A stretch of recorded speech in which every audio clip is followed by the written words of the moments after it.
Hello everyone, welcome to all of you in exam guru. दोस्तों, इस video में हम लोग air force X and Y group exam 2023 के लिए इंग्लिश का एक full length mock test solve करने वाले हैं। यह मॉक टेस्ट बिल्कुल लेटेस्ट पैटर्न पर बेस्ड है और ऐसे ही क्वेश्चंस आपको आने वाली परीक्षा में भी देखने को मिलेगा। सो गाइज, हमारे साथ आप भी इन सारे क्वेश्चन को सॉल्व करते चलना और वीडियो के लास्ट में कमेंट करके बताना कि आज आपने टोटल से कितने क्वेश्चन सही किए हैं। इसके साथ ही दोस्तों, अगर आप इन सारे क्वेश्चंस का पीडीएफ फाइल डाउनलोड करना चाहते हो तो पीडीएफ फाइल का लिंक मैंने इसी वीडियो के डिस्क्रिप्शन बॉक्स में दे दिया है, उस पर क्लिक करके आप फाइल को डाउनलोड कर लेना। चलिए दोस्तों, अब आज का वीडियो स्टार्ट करते हैं। सो फर्स्ट क्वेश्चन आप सभी के सामने स्क्रीन पे है। क्वेश्चन कह रहा है कि what is the synonym of the word. यहाँ पर एक वर्ड दिया गया है एगोनी, इसका सिनोनिम आप सभी को बताना है। तो दोस्तों, एगोनी का मतलब क्या होता है? एगोनी का मतलब होता है पीड़ा। ठीक है, तो अगर मैं इसके सिमिलर वर्ड की बात करूं तो ऑप्शन नंबर एक करेक्ट आंसर है। माइजरी का मतलब भी बिल्कुल सिमिलर होता है, इसका मतलब भी पीड़ा होता है और एगोनी का मतलब भी पीड़ा। इसके अलावा दोस्तों एक और इसका सिनोनिम हो जाएगा, दैट इज एंग्विश। तो यह वर्ड भी आप सभी लोग याद रखना। जबकि इसके अलावा कंटेनमेंट, जॉय एंड कंफर्ट, ये तीनों के तीनों एगोनी वर्ड के एंटोनिम हैं। सो आशा करता हूं कि आप सभी लोगों ने फर्स्ट क्वेश्चन का करेक्ट आंसर दिया होगा। आगे बढ़ते हैं सेकंड क्वेश्चन की ओर। सेकंड क्वेश्चन है कि what is the antonym of the word harmony. Harmony का अपोजिट वर्ड आप सभी को बताना है। हार्मोनी का मतलब क्या होता है? हार्मोनी का मतलब होता है दोस्तों सद्भावना या फिर एक दूसरे के साथ प्यार। तो अगर मैं इसके अपोजिट वर्ड की बात करूं तो यह हो जाएगा option number B, discord. Just इसका अपोजिट है। जबकि दोस्तों इसके बाकी words accord, affinity and enmity, ये तीनों के तीनों हार्मोनी के सिनोनिम्स हो जाएंगी।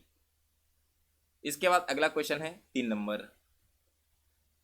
Identify the segment in the sentence which contains a grammatical error.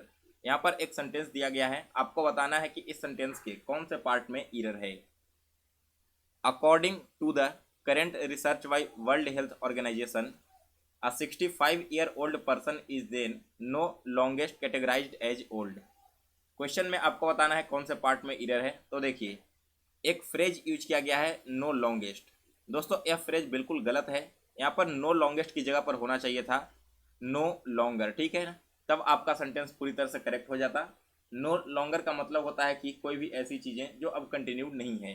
तो क्वेश्चन में क्या कहा गया था कि WHO की रिसर्च के अनुसार जो 65-year-old पर्सन है ना, वे अब नो लॉन्गर हैं कैटेगराइज्ड एज ओल्ड, यानी कि वे अब बूढ़े की श्रेणी में नहीं आते हैं। तो इसलिए इसका option number C correct answer है। इसके बाद अगला क्वेश्चन 4 नंबर। Select the most appropriate meaning of the given idiom. एक इडियम दिया गया है, इसका करेक्ट मीनिंग आपको बताना है। Chinks in the armour. दोस्तों चिंक्स इन द आर्मर इसका मतलब होता है a weakness that can be taken advantage of, यानी कि बी ऑप्शन इस क्वेश्चन का करेक्ट आंसर है। चिंक्स इन द आर्मर का मतलब क्या है कि एक ऐसा वीकनेस या फिर ऐसी कमजोरी जिसका फायदा उठाया जा सके या फिर कोई दूसरे लोग आपकी उस कमजोरी का फायदा उठा सकते हैं। तो इसके लिए ईडियम यूज करेंगे चिंक्स इन द आर्मर। इसके बाद क्वेश्चन नंबर 5 है, select the most appropriate word to fill in the blank. The blood finder app is very useful in dash the correct donor. यहाँ पर कहा यह गया है कि ब्लड फाइंडर जो ऐप है वो काफ़ी यूजफुल है, यानी कि काफ़ी मददगार है। किस चीज़ में? डोनर के साथ क्या करने में? तो डोनर को लोकेट करने में, यानी कि ऑप्शन नंबर ए इस क्वेश्चन का करेक्ट आंसर है। इसके बाद अगला क्वेश्चन है 6 नंबर। Select the most appropriate word to fill in the blank.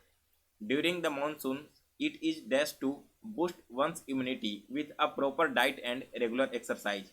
यानी कि जब मानसून होता है तो यह जरूरी है कि आप सभी लोग अपनी इम्यूनिटी को बूस्ट कर लें एक प्रॉपर डाइट के साथ और रेगुलर एक्सरसाइज के साथ।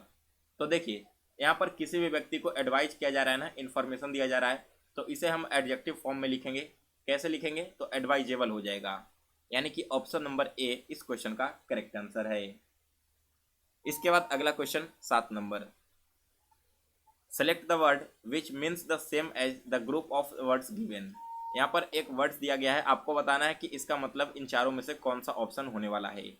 Lasting for only a short time, यानी कि कोई ऐसी चीज़ जो बहुत ही कम समय के लिए हो, काफ़ी कम समय में वो समाप्त हो जाए। तो इसके लिए दोस्तों यूज करेंगे हम ट्रांजिएंट वर्ड का। डी ऑप्शन इस क्वेश्चन का करेक्ट आंसर है। जबकि दोस्तों यहाँ पर जो सी है परमानेंट, परमानेंट हो जाएगा क्या? इसका जस्ट अपोजिट हो जाएगा। इसके बाद अगला question 8 number, select the incorrectly spelled word. 4 अलग अलग वर्ड्स दिए गए हैं, आपको बताना है कि इनमें से कौन सा एक ऐसा वर्ड है जिसका मीनिंग गलत दिया गया है। So guys, essence, preference and insistence, ये तीनों का मीनिंग बिल्कुल करेक्ट है। गलत दिया गया है टॉलरेंस का वर्ड। टॉलरेंस का करेक्ट स्पेलिंग होता है दोस्तों TOLERANCE। तो बी ऑप्शन इस क्वेश्चन का राइट आंसर है। इसके बाद अगला क्वेश्चन 9 नंबर, select the most appropriate option to substitute the underline segment in the given sentence. If there is no need to substitute it, select no substitution required. यहाँ पर एक सेंटेंस दिया गया है, आपको बताना है कि इस सेंटेंस के कौन से पार्ट में एरर है और वहाँ पर कौन सा यहाँ पर वर्ड आने वाला है।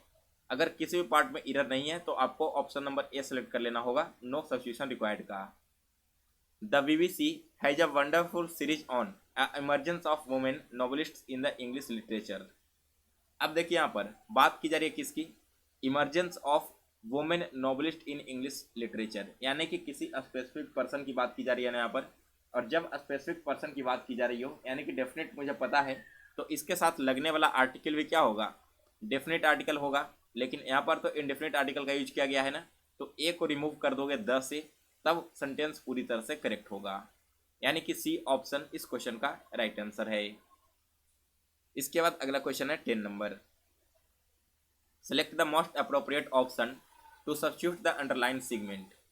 क्वेश्चन यहाँ पर क्या है, Karan was so deep affected by the film that he didn't speak a word.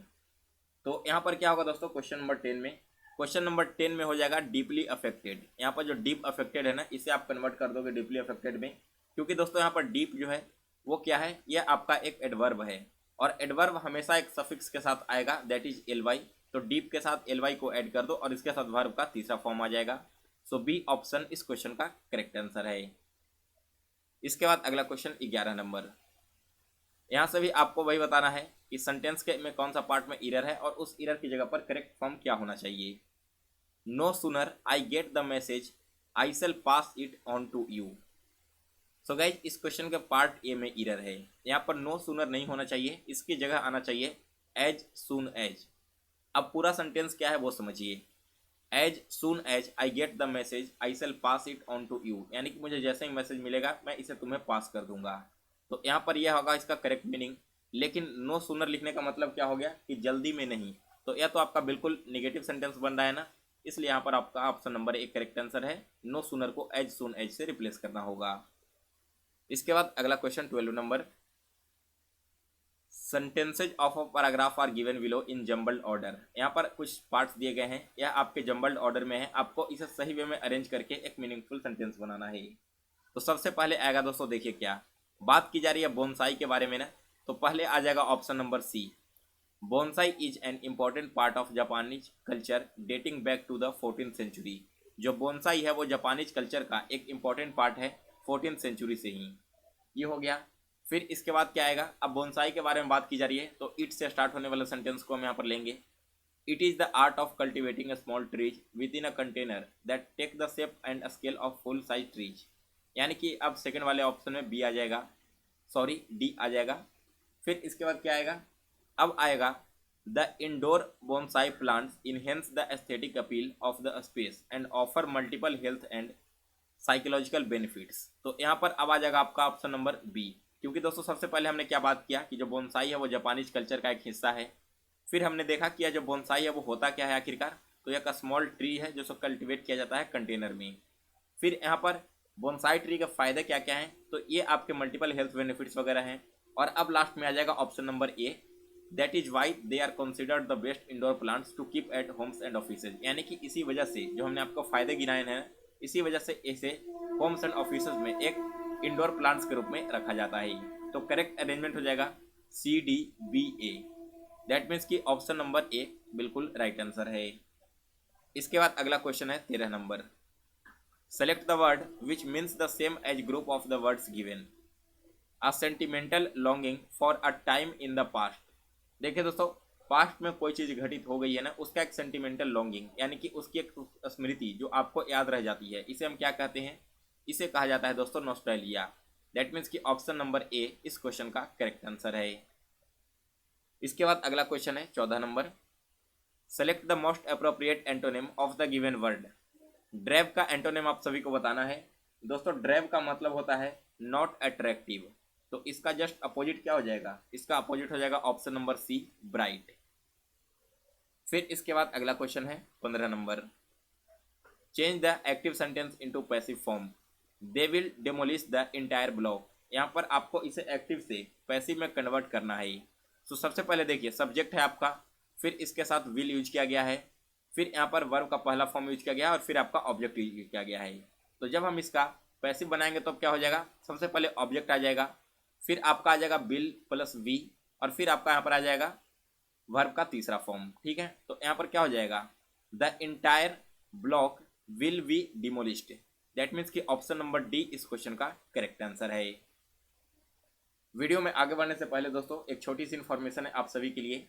अगर आप एयरफोर्स वाई ग्रुप एग्जाम 2023 की तैयारी कर रहे हो और आपको GK GS and current affair subject में प्रॉब्लम हो रही है, तो आपके लिए एयरफोर्स वाई ग्रुप जीके का एक शानदार ईबुक लॉन्च किया गया है। इस ईबुक में दोस्तों आपको 1000 से भी ज़्यादा इंपॉर्टेंट जीके एंड जीएस के क्वेश्चंस इसी प्रकार से वन लाइनर के फॉर्म में इंग्लिश एंड हिंदी दोनों ही लैंग्वेज में दिए गए हैं। अगर आप इस ईबुक को पढ़ लेते हो तो आपको कहीं से भी और कुछ पढ़कर जाने की जरूरत नहीं पड़ेगी। इस ईबुक को परचेज करने के लिए आप मेरे व्हाट्सएप नंबर 9430042848 पर मैसेज कर देना। सो गाइज, आज का मॉक टेस्ट समाप्त हुआ। आपके एग्जाम में टोटल 20 क्वेश्चन पूछे जाते हैं, जिनमें से 5 क्वेश्चन होता है पैसेज का, बाकी के 15 क्वेश्चन मिसलेनियस होते हैं। तो मिसलेनियस के मैंने 15 क्वेश्चन आपको सॉल्व करवा दिए हैं। अब आप कमेंट करके बताओ कि आज आपने टोटल 15 में से कितने क्वेश्चन सही किए हैं। इसके अलावा दोस्तों आप यह भी कमेंट करके बताना कि आपको और कौन कौन सा सब्जेक्ट की किस प्रकार की वीडियो इस चैनल पर देख चाहिए। आपके सारे कमेंट्स पढ़ने के बाद मैं नेक्स्ट वीडियो उसी टॉपिक पर बनाऊंगा। सो गाइज, फिलहाल इस वीडियो में बस इतना ही। अगर आपको आज का मॉक टेस्ट का वीडियो पसंद आया हो तो इसे लाइक और शेयर करें। आप सभी को आपके प्रिपरेशन के लिए बेस्ट ऑफ लक।